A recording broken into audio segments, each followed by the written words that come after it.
What's cracking, y'all? You are now watching Boo TV. Appreciate you for stopping in. Like, comment, subscribe, hit the bell, stay notified, and let's get into the topic for today. What's cracking, y'all? Back with some more Johnny Arnett content. Go check his YouTube channel out. Description to the original video that I will be reacting to in the description of my video right here. Okay, the fall of the Los Angeles Lakers. Despite the hat, I'm wearing the hat because it's the only thing I really has that kind of goes with this shirt. But despite me wearing a Knicks hat, I'm not a Knicks fan. Though I think they'll be fun next year. I'm a Lakers fan. My entire lifelong Laker fan. Well over 30 years now. And this team, this franchise, is despicable. This franchise is a joke. This franchise, in so many areas, have strayed away from when the Lakers were truly grand. And that's from the top of the organization all the way down. And it really started getting bad when Dr. Buss passed away. And then you had all the theatrics with Jim Buss and Jeannie Buss and all that nonsense. And then she warded him off. And she ain't got no backbone in her. Questionable decisions across the board, even before LeBron got there. Then LeBron joins the team. And now this is the worst the franchise has ever been organizationally and so many other areas. They have no backbone. LeBron James has infiltrated the Lakers organization and has taken it over. They are acquiescing to everything this guy wants, everything this guy demands, making non-business decisions when they should be focusing on championships and building the franchise moving forward, short-term and long-term, wherever their priorities may lay. But they have guys on their roster that tells me they're trying to win now. But there's just been so many questionable decisions based on demands from a particular player. There's been scapegoating. There's been no accountability. The Lakers is a complete shit show. And God rest his soul, I know Kobe Bean Bryant is rolling in his grave, watching what the Lakers have become, and the clown shows, the decision making, the firings, the trades, the lack of accountability, the words that are coming out of your star players' mouths. What are they prioritizing? I know Kobe would not be happy. But anyway, it is what it is. And then when I recently found out, in another video I was watching, I didn't know Jeannie Buss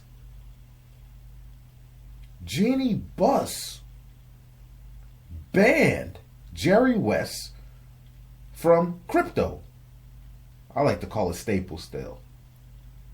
Jerry West banned him, revoked his season tickets. An all-time great, not just player, but personnel. Important personnel in Lakers history after his basketball career. The things he has done for this franchise, multiple dynasties, bringing players over, cultivating players, growing players, making deals, all these kinds of things. Banned him over something that had nothing to do with basketball. Look, you ain't got to like a person. You can be mad about how they wrote about you in the book, but you are talking about a guy, a man, that is the logo, that is the Los Angeles Lakers and what they stand for. Banished? Revoked his season tickets? The fact that he even had quote-unquote season tickets is crazy to me. Like, if you are that level, you don't need no damn season tickets. You just walk up in the building. Crazy. I don't give a damn how much I don't like somebody, bro. Their opinion is their opinion. He didn't approve of my relationship with Phil Jackson. Okay, I ain't gotta like the guy, but I understand who the hell this guy is and what he has done for this franchise. And you do not ban him from Lakers games. And I'm sure he didn't want to go to that shit show anyway. It's a circus act. And Jerry West said as much. Anywho, I'm going to shut the hell up. I've ranted too long. And I know y'all want to get into this reaction. So let's get into it. Hell, you probably just got more animation from me than you will in the actual reaction of the video. Shit.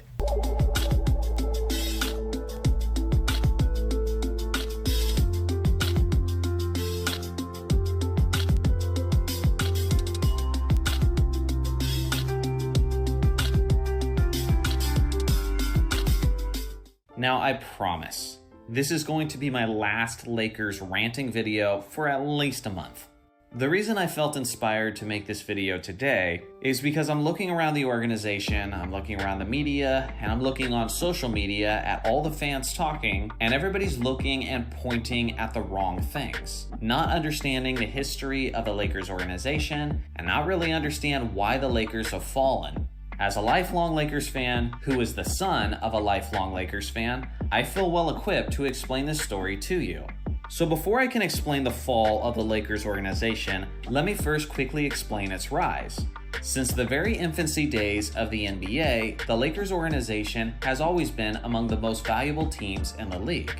They were often competitive, but throughout the 1960s, they were often just the second best to the Boston Celtics, as they were losing to them in the NBA Finals over and over again. In Los Angeles, the organization won their first NBA championship in 1972, and they remained a destination location for superstar players and were a competitive team in the league. But they didn't truly make their stamp on the league and discover their culture and identity until 1979. That was when they got their new majority owner, a man by the name of Dr. Jerry Buss. Mr. Buss was a passionate Lakers fan who had dreamed for many years of one day owning the Los Angeles Lakers, and in 1979, he finally got his opportunity.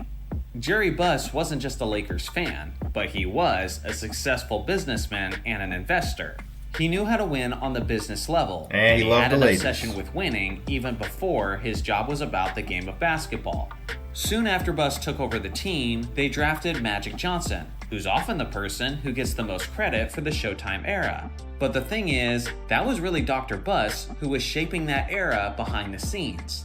He was the one that built up the culture of Showtime. Immediately upon running the team, he introduced cheerleaders to the Lakers stadium, calling them the Laker Girls. And it was his belief that they needed to put on a show, and it was their job to be as entertaining as possible while winning championships. And winning is exactly what they did. As Magic Johnson has stated in the past, the one thing that him and Buss had in common more than anything else was their absolute insatiable desire to win. Dr. Buss wasn't always the and their love for women. Yes, they did. One making the basketball decisions. In fact, he usually wasn't in most cases. But as a winning businessman, he knew how to put the right people in place to succeed. He usually made good decisions about hiring the right general managers and right executives to support his cause. Among his peers, he was arguably the most respected individual in the sport. And among the players, he was revered, but also seen as an approachable figure who cared deeply about their best interest. Buss was excellent at what he did, and he built the Lakers into being a winning franchise. In fact, he was responsible for 10 of their NBA championships between 1980 and 2010. Unfortunately, Jerry's health started to decline, and at a certain point, he wasn't able to be all that hands-on. In February of 2013, Dr. Buss passed away, leaving the Lakers organization to his children, Jim Buss and Jeannie Buss. Now obviously, Jim and Jeannie did not have the same reputation as their father, and at the time, it was Jim, alongside of the general manager Mitch Kupchak, who was appointed to oversee basketball operations. On the other hand, Jeannie was just a high-profile person within the Lakers crowd, who was actually dating the former 5-time Lakers championship head coach, Phil Jackson. The season that Jerry Buss actually passed away was the 2012 to 2013 season, which was a tumultuous year for the Lakers to say the least. Famously, this was the season where they acquired Dwight Howard and Steve Nash to go alongside of Pau Gasol, Ron Artest, and Kobe Bryant. Prior to that season starting, many people were predicting this Lakers team to go 73-9 and crush the Bulls' 72-10 record. As you all know, that didn't come close to actually happening, as the team was riddled with injuries and chemistry issues. But one of their biggest problems was the decision made by the general management. After firing Mike Brown just 5 games into the regular season, the Lakers had to make a decision about their new head coach. One of the candidates who was ready and available to take the job was the 11-time NBA champion head coach, Phil Jackson, who already had plenty of success with Kobe Bryant, Pau Gasol, and who knew how to win with a Twin Tower lineup, like he did with Gasol and Bynum. If he was to get the job, now he would be doing it with Pau Gasol and Dwight Howard.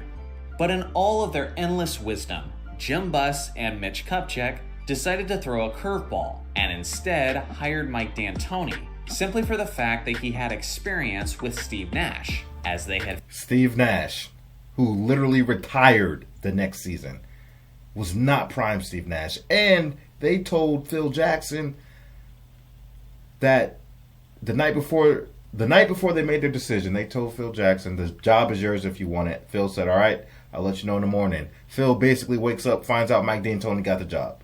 What a shit show. Like I said earlier, this happened when Dr. Buss died. Things started getting bad, and then it got real bad. Famously been on the Phoenix Suns together in the mid-2000s, running the Suns' 7-second offense. The problem is that Steve Nash was now one of the most injury-prone players in the entire league, and he was quickly approaching 40 years old. So I hated the move then, and I still hate it now.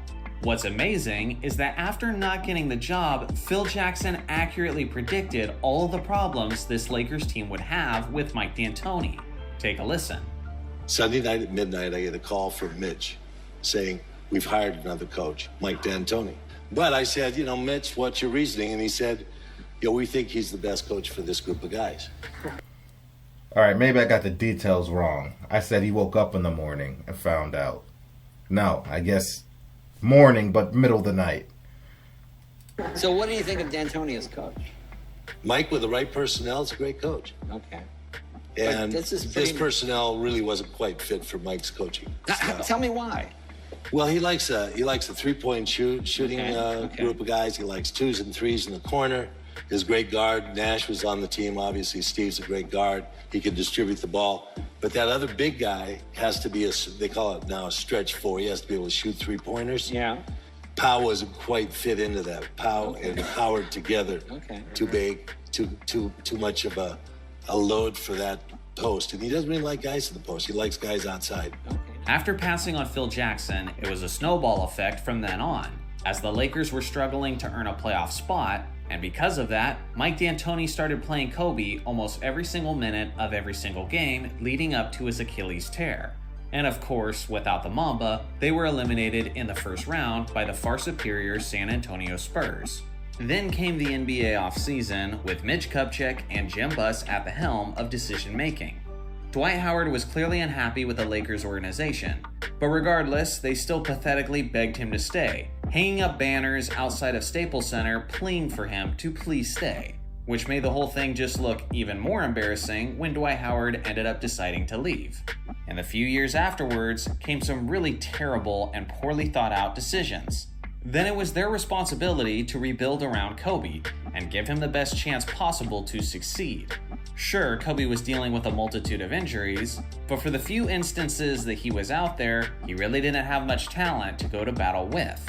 For a while, the Lakers' name was attached to the free agency of Carmelo Anthony, but that never materialized. Then there was rumors about Dwayne Wade, and they couldn't get that done. And then there was DeMarcus Cousins, and they couldn't get that done.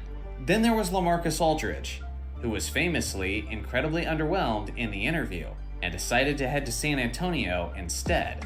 Then with the free agency of Kevin Durant, they couldn't even get an interview. A franchise that was once known as the most prestigious and successful brand in the entire league now couldn't even get an interview from a top-tier player.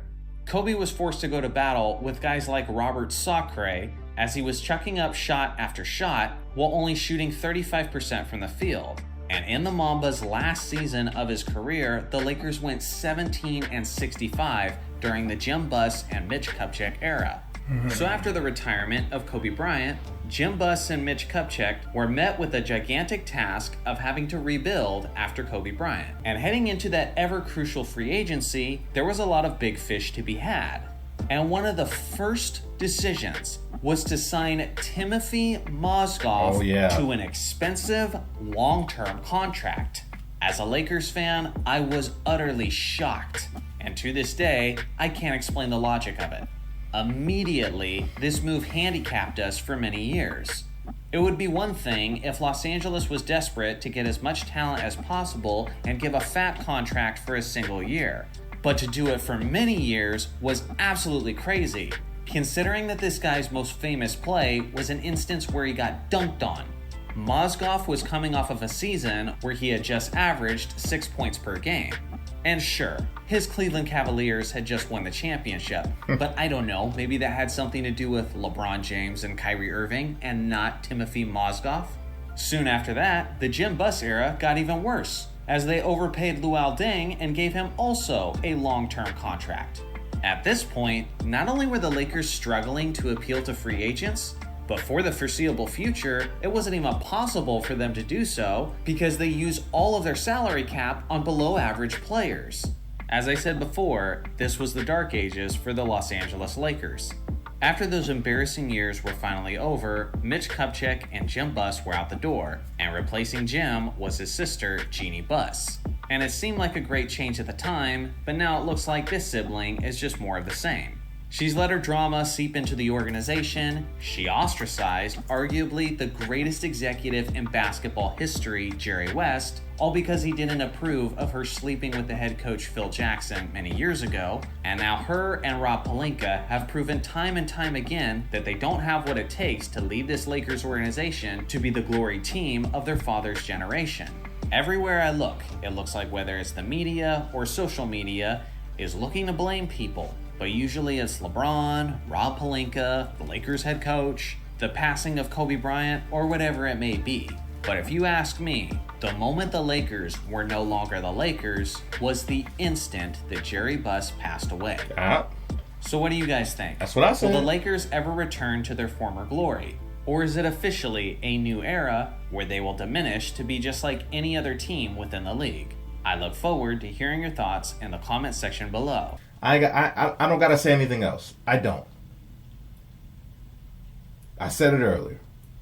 Me and Arnett nailed it. It really started when Dr. Buss died, and then he even added extra layers of context to some of the stuff I said. A complete shit show, and I would not be surprised if the Lakers never ever return to glory, like we're used to seeing, because they don't know what they're doing. They don't know what they're doing. Bending to the will of LeBron James. Not being professional. Not keeping the business first. The Lakers don't care about winning a championship anymore. They're making that obvious by their decision making. They just want to acquiesce to LeBron James at this point. Make him happy to keep him a Laker. Give him all the control he wants. Because as long as LeBron James happy, they're going to be able to keep butts in the seat and bring in revenue despite not being a championship caliber team. And I think that's all they care about. Keeping him happy because LeBron is going to bring the headlines. He's the most trending athlete. Everything in the world. Man, I'm done. Appreciate you guys, man. It's not a good time to be a Laker fan right now. I catch y'all on the next one, man. We out, baby.